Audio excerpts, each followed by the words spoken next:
누가복음 8장 26절에서 39절 말씀입니다. 그들이 갈릴리 맞은편 거라사인의 땅에 이르러 예수께서 육지에 내리심에 그 도시 사람으로서 귀신 들린 자 하나가 예수를 만나니 그 사람은 오래 옷을 입지 아니하며 집에 거하지도 아니하고 무덤 사이에 거하는 자라. 예수를 보고 부르짖으며 그 앞에 엎드려 큰 소리로 불러 이르되 지극히 높으신 하나님의 아들 예수여, 당신이 나와 무슨 상관이 있나이까? 당신께 구하노니 나를 괴롭게 하지 마옵소서 하니, 이는 예수께서 이미 더러운 귀신을 명하사 그 사람에게서 나오라 하였습니다. 귀신이 가끔 그 사람을 붙잡음으로 그를 쇠사슬과 고랑에 매어 지켰으되 그 맨 것을 끊고 귀신에게 몰려 광야로 나갔더라. 예수께서 내 이름이 무엇이냐 물으신즉 이르되 군대라 하니 이는 많은 귀신이 들렸습니다. 무적행으로 들어가라 하지 마시기를 간구하더니 마침 그곳에 많은 돼지떼가 산에서 먹고 있는지라. 귀신들이 그 돼지에게로 들어가게 허락하심을 간구하니 이에 허락하시니 귀신들이 그 사람에게서 나와 돼지에게로 들어가니 그때가 비탈로 내리다라 호수에 들어가 몰사하거늘. 치던 자들이 그 이루어진 일을 보고 도망하여 성내와 마을에 알리니 사람들이 그 이루어진 일을 보러 나와서 예수께 이르러 귀신 나간 사람이 옷을 입어 정신이 온전하여 예수의 발치에 앉아있는 것을 보고 두려워하거늘. 귀신 들렸던 자가 어떻게 구원받았는지를 본 자들이 그들에게 이르매 거라사인의 땅 근방 모든 백성이 크게 두려워하여 예수께 떠나가시기를 구하더라. 예수께서 배에 올라 돌아가실새 귀신 나간 사람이 함께 있기를 구하였으나 예수께서 그를 보내시며 이르시되 집으로 돌아가 하나님이 내게 어떻게 큰일을 행하셨는지를 말하라 하시니 그가 가서 예수께서 자기에게 어떻게 큰일을 행하셨는지를 온 성내에 전파하니라. 아멘. 오늘 본문은 예수님께서 귀신 들린 자 하나를 만나서 일어나게 된 사건들을 담고 있습니다. 배를 타고 갈릴리 맞은편 거라사인의 땅으로 가신 예수님은 그곳에서 귀신 들린 자를 만나게 되죠. 그 사람의 특징에 대해서 굉장히 자세하게 설명하고 있습니다. 그는 옷도 안 입은 채 집도 없이 무덤 사이에서 지내고 있었어요. 귀신에 사로잡혀서 워낙 위험한 사람이다 보니까 그를 쇠사슬이나 고랑에 묶어놓기도 했는데 그런 것들이 그를 묶어둘 수가 없었습니다. 매었던 것을 끊고 귀신 들려서 광야에서 살던 그런 사람이라고 설명하는 거죠. 그의 상태에 대해서 이렇게 자세하게 설명하는 이유가 있습니다. 그의 이전 상태가 그의 나중 상태와 극명하게 대조를 이루면서 이 본문의 메시지를 확실하게 드러내주고 있기 때문이에요. 그 이야기는 좀 나중에 하도록 하고요. 그는 예수를 만나자마자 소리를 지르기 시작합니다. 하지만 결국 어떻게 되었죠? 나오라는 예수님의 한마디에 그 사람 안에 있던 군대 귀신은 그 사람에게서 나와서 돼지떼들에게 들어갔고 그 돼지들은 호수에 들어가서 몰사하게 됩니다. 이게 오늘 본문의 주요 내용이거든요. 하지만 오늘 본문에는 또 다른 등장인물들이 있습니다. 바로 거라사인의 땅 근방 모든 백성들인데 돼지떼가 물에 뛰어들면서 몰사하는 장면을 보고 돼지를 치던 자들이 성내와 마을에 그 일을 알리게 됩니다. 놀란 사람들이 확인하러 뛰어와서 발견한 것은 예수님과 멀쩡해진 귀신 들린 사람 그리고 사라진 돼지떼였어요. 당시 그들의 마음을 오늘 본문은 두려움이라고 표현합니다. 35절에 사람들이 그 이루어진 일을 보러 나와서 예수께 이르러 귀신 나간 사람이 옷을 입고 정신이 온전하여 예수의 발치에 앉아있는 것을 보고 두려워하거늘. 그리고 37절에 보시면 거라사인의 땅 근방 모든 백성이 크게 두려워하여 이렇게 설명하죠. 그들은 예수님의 능력과 그 결과를 보고 두려워했습니다. 신적인 존재와 능력 앞에서 두려움을 느끼는 것은 어찌 보면 당연한 일이죠.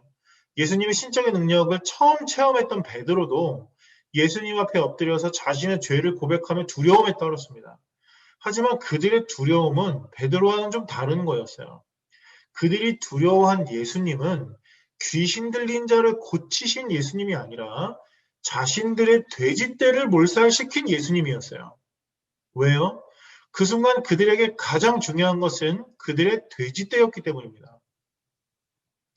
자신들 눈앞에 있는 예수님보다 엄청난 기적과 치유를 체험한 그 귀신 들렸던 사람보다 사라진 그들의 돼지떼가 중요하니까 그들은 예수님께 이런 요청을 하는 거예요.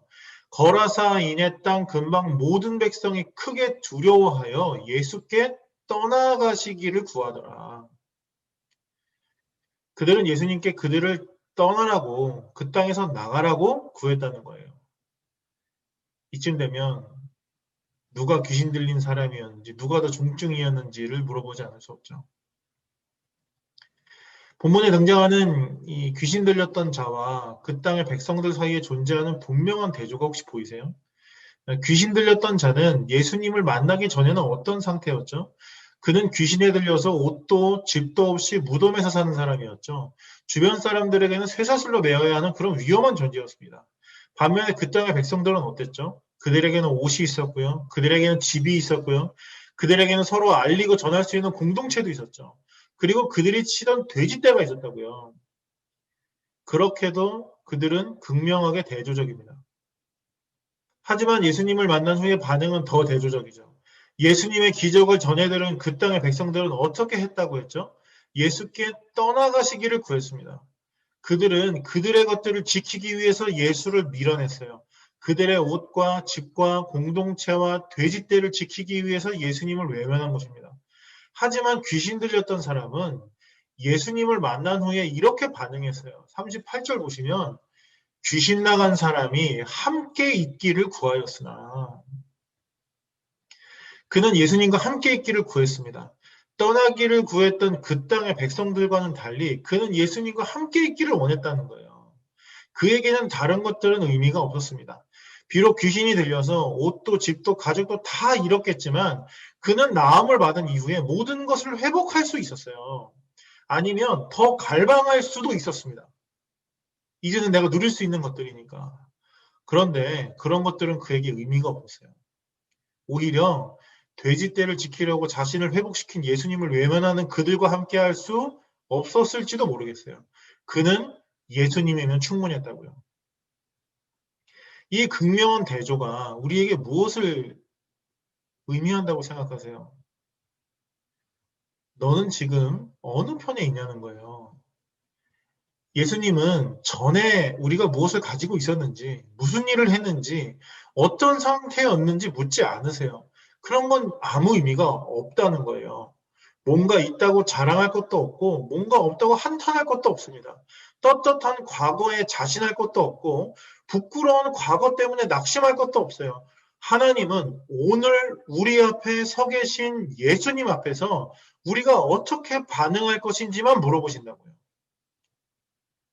오히려 너무 가진 것이 많아서 예수님께 떠나시기를 간구하고 있는지 아니면 뭔가 내세울 거, 드러낼 거 없어도 예수님이면 충분해서 예수님과 함께 하시기를 간구하고 있는지 우리의 오늘을 물어오시는 거예요. 이런 대조가 누군가에게는 너무 자신과 상관없는 극단적인 이야기로 들릴지도 모르겠습니다. 왜냐하면 나는 그래도 예수님께 떠나달라고 구하지는 않으니까. 하지만 이건 회피의 여지를 찾는 것밖에 되지 않아요. 오늘 본문 이야기에 드러나고 있지는 않지만 중요한 등장인물에 대한 얘기를 하게 되면 생각이 좀 달라질 겁니다. 여러분, 제자들 어디 갔죠?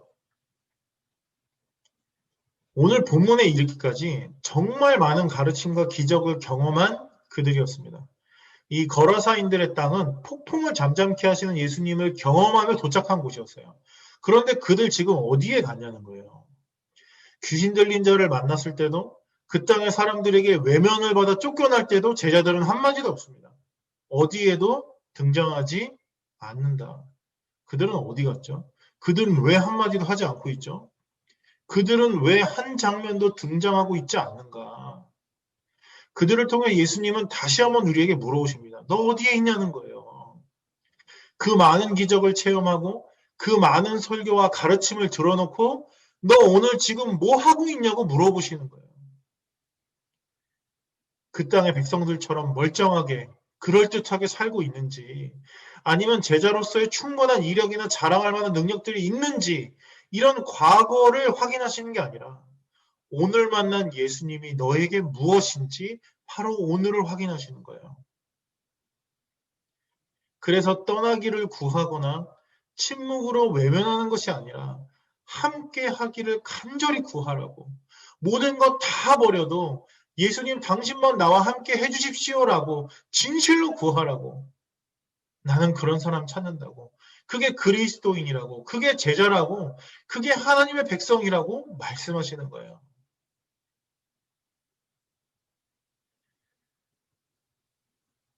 그리고 그런 귀신 들렸던 자에게 예수님은 이렇게 말씀하십니다. 38절에서 39절 말씀에 귀신 나간 사람이 함께 있기를 구하였으나 예수께서 그를 보내시며 이르시되 집으로 돌아가 하나님이 내게 어떻게 큰 일을 행하셨는지를 말하라 하시니 그가 가서 예수께서 자기에게 어떻게 큰 일을 행하셨는지를 온 성내에 전파하니라. 예수와 함께 하고 싶어하는 그를 주님은 오히려 그들과 함께하게 하십니다. 왜요? 귀신 들렸던 그 사람을 사랑하시고 고치셨던 것처럼 예수님은 그 땅의 백성들을 역시 사랑하시고 역시 고치시기 원하셨기 때문입니다. 예수님과 함께하기 원하는 우리를 주님은 그들과 함께하게 하세요. 왜요? 말도 안 되는 우리를 사랑하신 예수님이 그들도 사랑하시기 때문입니다. 형편없는 우리를 고치신 예수님이 그들도 고치시기를 원하기 때문입니다. 이 귀한 부르심과 보내심의 순환 위에 바로 오늘, 바로 우리가 서 있을 수 있기를 진심으로 소망합니다.